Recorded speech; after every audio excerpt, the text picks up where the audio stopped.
Hello my friends, ലെസ് beauty ടിപ്സിലേക്ക് സ്വാഗതം. ഇന്നത്തെ എൻ്റെ പോസ്റ്റ് എന്താണെന്നോ, നമ്മുടെ എല്ലാവരുടെയും ഒരു പ്രശ്നമാണല്ലേ, ഒരു പ്രായം കഴിഞ്ഞാലും മുടി വളരുന്നില്ല, മുടി കൊഴിയുന്നു, മുടിയുടെ ഉള്ളു കുറയുന്നു, മുടിയുടെ അറ്റം വിണ്ടു പോകുന്നു, വിണ്ട് പൊട്ടിപ്പോകുന്നു, കീറിപ്പോകുന്നു, അങ്ങനെ ഒത്തിരി ഒത്തിരി പിന്നെ കംപ്ലൈൻറ്റ് എല്ലാവർക്കും ഉണ്ട്. ചെറുപ്പക്കാർക്കും ഉണ്ട്, മുതിർന്ന സ്ത്രീകൾക്കും എല്ലാവർക്കും ഉള്ളൊരു പ്രോബ്ലമാണ് ഈ മുടിക്കുള്ള ഈ പ്രോബ്ലംസൊക്കെ. അപ്പോൾ ഇതിന് നമ്മൾ സാധാരണ പല എണ്ണ തേക്കും, തല മസാജ് ചെയ്യും, അങ്ങനെ ഒത്തിരി കാര്യങ്ങൾ നമ്മൾ ചെയ്യാറുണ്ട്. പക്ഷേങ്കിൽ ശരിയായിട്ടുള്ള വൈറ്റമിൻസ് നമ്മൾ കഴിച്ചു കഴിഞ്ഞാൽ തീർച്ചയായിട്ടും ഈ പ്രശ്നങ്ങളൊക്കെ എളുപ്പം മാറും കേട്ടോ. നമ്മളൊരിക്കലും അങ്ങനെ ചിന്തിക്കില്ല, എന്തെങ്കിലും വൈറ്റമിൻ ഡെഫിഷ്യൻസി ആണോ എന്ന് നമ്മൾ ചിന്തിക്കില്ല. പിന്നെ ഉണ്ട് ഇപ്പോൾ അസുഖങ്ങൾ മൂലം, ചില മെഡിക്കേഷൻ മൂലമൊക്കെ നമ്മൾ മുടി കൊഴിയും കഴിക്കുന്നത് മൂലം, പിന്നെ സ്ട്രെസ്സ് മൂലം മുടി കൊഴിയാം, പിന്നെ ക്ലൈമറ്റിക് കണ്ടീഷൻ മൂലം, അങ്ങനെയുള്ള കണ്ടീഷൻസൊക്കെ ഉണ്ട്. പക്ഷേ ഒരുവിധം നമ്മൾ കഴിക്കുന്ന ആഹാരത്തിൽ ചില വൈറ്റമിൻസ് കൂടുതൽ കിട്ടത്തക്കവണ്ണം ക്രമീകരണങ്ങൾ നടത്തിക്കഴിഞ്ഞാൽ നമുക്ക് ഒരു പരിധി വരെ തീർച്ചയായിട്ടും ഈ പ്രശ്നങ്ങളൊക്കെ പരിഹരിക്കാൻ സാധിക്കും കേട്ടോ. അപ്പോൾ അത് ഏതൊക്കെ വൈറ്റമിൻസാണ്, മിനറൽസുമാണ് നമുക്ക് ഈ മുടിയുടെ ആരോഗ്യത്തിന് നമ്മൾ കഴിക്കേണ്ടത് കേട്ടോ, ഫുഡിൽ കൂടെ നമുക്ക് കഴിക്കാനുള്ളത് എന്നാണ് ഞാൻ ഇന്ന് പറയുന്നത്. അപ്പോൾ ആദ്യം തന്നെ എനിക്ക് പറയാനുള്ളത് പ്രോട്ടീനാണ്. പ്രോട്ടീനാണ് ഈ മുടി വളരുന്നതിന് ഹെൽപ്പ് ചെയ്യുന്നത്. മെയിൻ ഘടകം പ്രോട്ടീനാണ്. ഓക്കെ, പ്രോട്ടീൻ നമുക്ക് കിട്ടുന്നതിന് ആവശ്യമായ നമുക്ക് എന്തൊക്കെ കഴിക്കാം? മെയിനായിട്ട് മുട്ട കഴിക്കാം അല്ലേ, മുട്ട കഴിക്കാം, പാലുൽപ്പന്നങ്ങൾ, ലിവർ, എഗ്ഗ്, ഫിഷ് തുടങ്ങി നമുക്ക് പിന്നെ പ്രോട്ടീൻ ആവശ്യമായ ഫുഡ് നമ്മൾ കഴിച്ചിരിക്കണം. ഓക്കെ, അതാണ് എനിക്ക് ആദ്യം പറയാനുള്ളത്. പിന്നെ ചിക്കനൊക്കെ നല്ലതാണ് കേട്ടോ പ്രോട്ടീൻ കിട്ടാൻ. മെയിനായിട്ട് അറിയാമല്ലോ, ചിക്കൻ അങ്ങനെയുള്ള മീറ്റ് അതെല്ലാം നമ്മൾ കഴിക്കണം. ഇനി അങ്ങനെയൊന്നും കഴിക്കാൻ ഇങ്ങനെ ഇറച്ചി മീനൊന്നും കഴിക്കാൻ ഇഷ്ടമില്ലാത്തവർക്ക് നട്ട്സും സീഡ്സും നമുക്ക് ധാരാളമായിട്ട് ഭക്ഷണത്തിൽ ഉൾപ്പെടുത്താം. അപ്പോൾ ഈ പ്രോട്ടീൻ്റെ ഡെഫിഷ്യൻസി അങ്ങനെ നമുക്ക് കുറഞ്ഞു കിട്ടും കേട്ടോ. പിന്നെ അടുത്ത ഒരു പ്രോബ്ലം എന്താണെന്ന് വെച്ച് കഴിഞ്ഞാൽ വൈറ്റമിൻ ബി ആണ്. മെയിനായിട്ട് B7 ബയോട്ടിനാണ് അടുത്ത ഒരു പ്രശ്നം.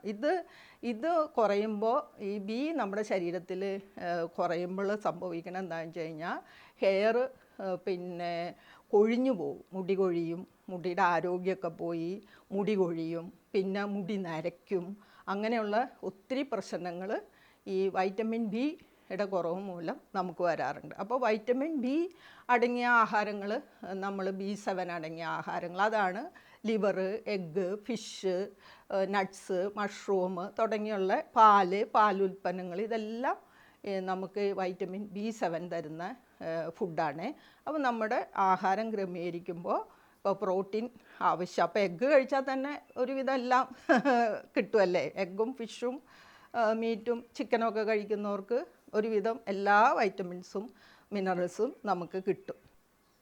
അടുത്തതായിട്ട് നമ്മൾ ആഹാരത്തിൽ ഉൾപ്പെടുത്തേണ്ട ഒന്നാണ് അയൺ കേട്ടോ. അയൺ ആവശ്യത്തിന് നമ്മുടെ ശരീരത്തിൽ ഇല്ലെങ്കിൽ ഇതുപോലെ തന്നെ മുടി വളരില്ല, മുടി കൊഴിയും, മുടി പൊട്ടിപ്പോവും, ഡ്രൈ, അങ്ങനെയുള്ള ഒത്തിരി പ്രശ്നങ്ങൾ അയൺ കുറഞ്ഞാലും വരും. അപ്പോൾ അയൺ നമ്മൾ ആവശ്യത്തിനുണ്ടെങ്കിൽ നമ്മുടെ ബ്ലഡ് സർക്കുലേഷൻ കൂടും, റെഡ് ബ്ലഡ് സെൽസ് കൂടും, ബ്ലഡ് സർക്കുലേഷൻ കൂടും, അതോടൊപ്പം തന്നെ ഓക്സിജൻ ഫ്ലോ കൂടും. അപ്പോൾ സ്കാൾപ്പിൽ ഓക്സിജൻ ഫ്ലോ കൂടുമ്പോൾ തന്നെ മുടിവേരിഴകൾക്ക് കേട്ടോ, റൂട്ട്, അപ്പോൾ ഫോളിക്കിളിന് നല്ല ആരോഗ്യം കിട്ടുകയും, അത് ഫോളിക്കിൾ നല്ല ആരോഗ്യമായി കഴിഞ്ഞാൽ മുടി നല്ല ആരോഗ്യത്തോടു കൂടി വളരും അല്ലേ, അത് ഉറപ്പാണ്. മുടിവേരിഴകൾക്ക് ആരോഗ്യം ഉണ്ടെങ്കിൽ മുടി നല്ല ആരോഗ്യത്തോടു കൂടി വളരാൻ അയൺ ഹെൽപ്പ് ചെയ്യുന്നുണ്ട് കേട്ടോ. പിന്നെ അടുത്ത നമുക്ക് വേണ്ടത് പിന്നെ ഫാറ്റി ആസിഡാണ്. ഫാറ്റി ആസിഡ്സ് omega-3 ഫാറ്റി ആസിഡ്സാണ്. omega-3 ഫാറ്റി ആസിഡ്സിൻ്റെ ഗുണം എന്താണെന്ന് വെച്ച് കഴിഞ്ഞാൽ, ഈ ചിലവർക്കുണ്ടല്ലോ മുടി ഭയങ്കര ഡ്രൈ ആയിട്ടിരിക്കുക, അപ്പോൾ സ്കാൾപ്പും ഡ്രൈ ആയിട്ടിരിക്കും. അപ്പോൾ അങ്ങനെയുള്ളവർ ഈ omega-3 ഫാറ്റി ആസിഡ് അടങ്ങിയ ഫുഡ് കഴിക്കുമ്പോൾ നമ്മുടെ സ്കാൾപ്പിൽ എണ്ണമയം കൂടുന്നതിനും ഈർപ്പം നിലനിർത്തുന്നതിനും അപ്പോൾ മുടി ഡ്രൈനെസ് പോകും. മുടി ഡ്രൈ ആവുമ്പോൾ മുടിയുടെ തുമ്പ് പൊട്ടും, അറ്റം വിണ്ട് കയറും. അങ്ങനെയുള്ള ഒത്തിരി പ്രശ്നങ്ങൾക്ക് പരിഹാരമാണ് പിന്നെ omega-3 ഫാറ്റി ആസിഡ്സ് അടങ്ങിയ ഫുഡ് കഴിക്കുന്നത് കേട്ടോ. അപ്പോൾ ഫിഷാണ് മെയിനല്ലേ, ഫാറ്റി ഫിഷാണ് മെയിൻ. ഞാൻ ഒത്തിരി വീഡിയോയിൽ പറഞ്ഞിട്ടുണ്ട്.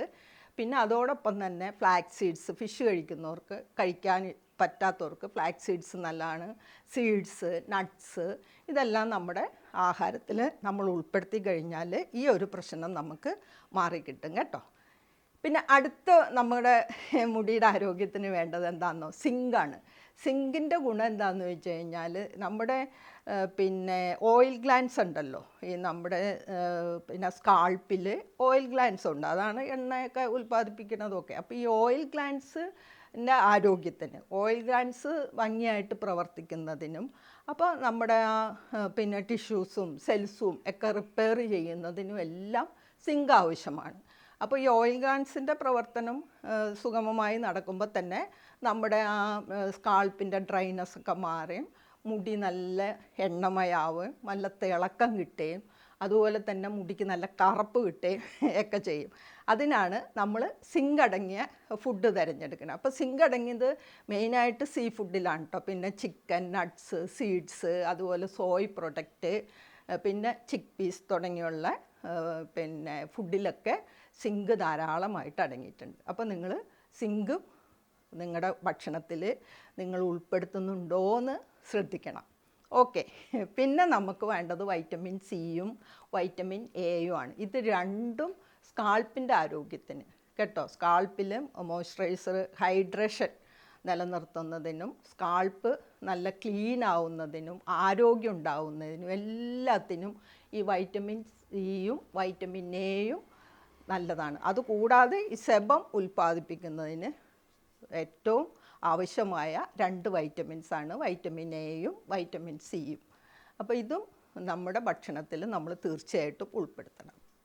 അപ്പോൾ വൈറ്റമിൻ സി ധാരാളം സിട്രസ് ഫ്രൂട്ട്സിൽ അടങ്ങിയിട്ടുണ്ടല്ലോ അല്ലേ, എല്ലാവർക്കും അറിയാമല്ലോ. അതുപോലെ തന്നെ വൈറ്റമിൻ എ, പിന്നെ ക്യാരറ്റ്, മധുരക്കിഴങ്ങ് എല്ലാത്തിലൊക്കെ വൈറ്റമിൻ എയും ധാരാളമായിട്ട് അടങ്ങിയിട്ടുണ്ട് കേട്ടോ. പിന്നെ ഇനി നമ്മൾ ഉപേക്ഷിക്കേണ്ട ചില കാര്യങ്ങളുണ്ട്. അത് മെയിനായിട്ട് പിന്നെ വൈറ്റ് റൈസ് കേട്ടോ, പിന്നെ ബ്രെഡ്, അതുപോലെ തന്നെ ഫാസ്റ്റ് ഫുഡ് ഇതൊക്കെ നമ്മൾ, അതുപോലെ പഞ്ചസാര ഈ പ്രോട്ടീൻ്റെ അളവ് കുറയ്ക്കുമെന്ന് പറയണത്. പഞ്ചസാര ശരീരത്തിൽ അധികം ചെന്ന് കഴിഞ്ഞാൽ അപ്പോൾ പഞ്ചസാരയുടെ ഉപയോഗം കുറയ്ക്കണം കേട്ടോ. ഇത്രയെങ്കിലും നിങ്ങളൊന്ന് ശ്രദ്ധിക്കണം. അപ്പോൾ തീർച്ചയായിട്ടും ധാരാളം വെള്ളം കുടിക്കണം, സ്ട്രെസ് ഒഴിവാക്കണം. ഇതൊക്കെ അതിൻ്റെ കൂട്ടത്തിലുള്ളതാണ്. അപ്പോൾ എൻ്റെ ഈ പോസ്റ്റ് നിങ്ങൾക്ക് എല്ലാവർക്കും യൂസ്ഫുൾ ആവുമെന്ന് വിശ്വസിക്കുന്നു. അപ്പോൾ എല്ലാവരും ഹാപ്പി ആയിട്ടിരിക്കുക. എനിക്ക് സബ്സ്ക്രൈബ് ചെയ്യാത്തൊരു സബ്സ്ക്രൈബ് ചെയ്യുക, ലൈക്ക് ചെയ്യുക. അപ്പോൾ അതിൻ്റെ അടുത്ത വീഡിയോ നിങ്ങൾക്ക് കാണാൻ പറ്റും കേട്ടോ. ഓക്കെ എന്നാൽ താങ്ക് യു ഫോർ ബൈ.